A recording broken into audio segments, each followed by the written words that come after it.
Le président de la République, M. Patrice Talon, a procédé ce samedi 30 juillet 2022 à l'inauguration de 3 monuments érigés dans l'espace public de la ville capitale du Bénin.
Il est inscrit sur ce monument Bioguera, combattant de la liberté et de la dignité africaine. Il s'agit du monument Bioguera, érigé en la mémoire du prince Mouansagari Bassi Nguera, dont voici en bref l'histoire. La réalisation du monument Bioguera s'inscrit dans la logique d'asseoir davantage l'identité historique et de valoriser l'histoire culturelle et politique du Bénin. De son nom de prince Mouansagari Bassi Nguera, le futur Bioguera était un cultivateur dévoué à son travail, à l'exemple de plusieurs de ses congénères. Son père est Sabi Yerima et sa mère est Nyon Gon. Éduqué à monter à cheval, à manier l'arc et les flèches, à servir comme guerrier de réserve de l'armée du roi de Niki, il ne nourrit aucune ambition politique, sauf à voir prospérer ces immenses champs de céréales et de tubercules.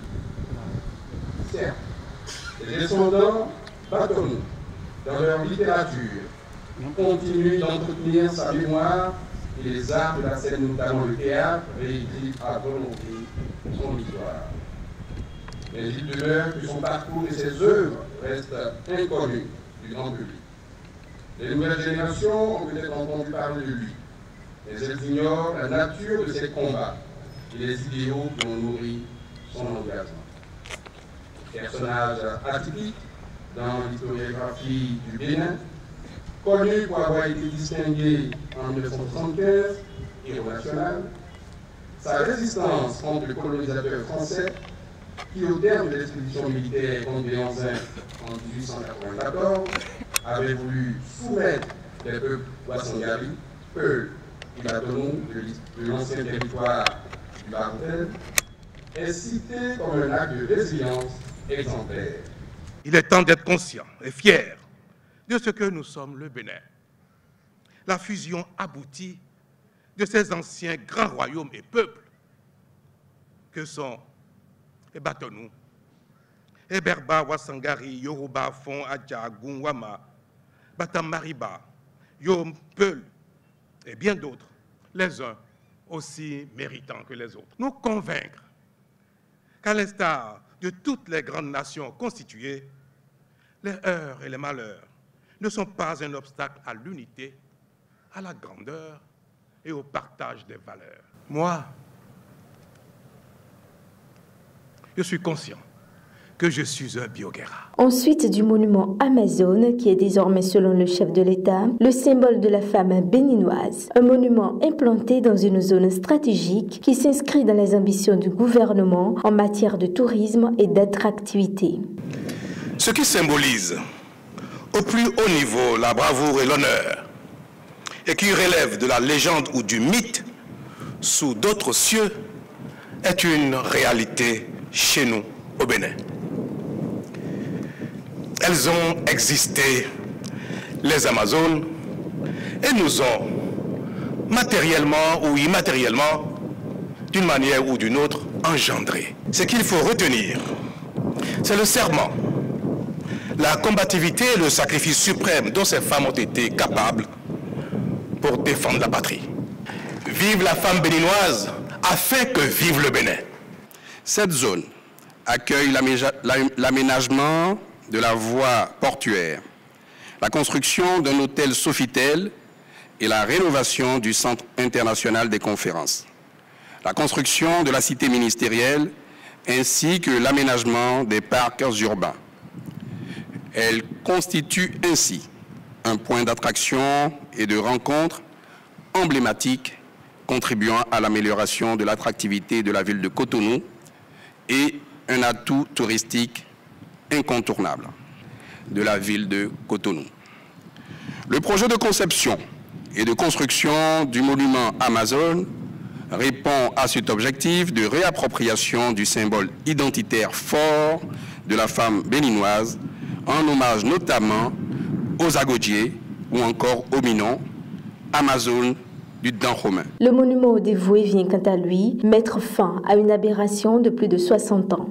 Pendant plus de 60 ans, nous avons rendu hommage à nos héros, à Plakodi, au pied d'un monument érigé par l'envahisseur à la gloire de ces soldats qui ont décimé les nôtres.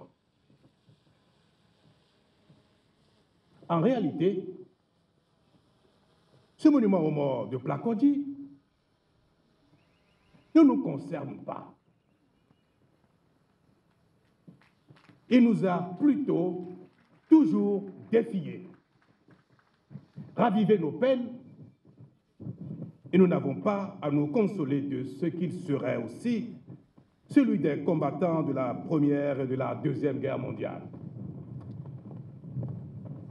Il est chronologiquement, surtout et avant tout, le monument dédié aux soldats déployés par l'envahisseur pour soumettre nos ancêtres.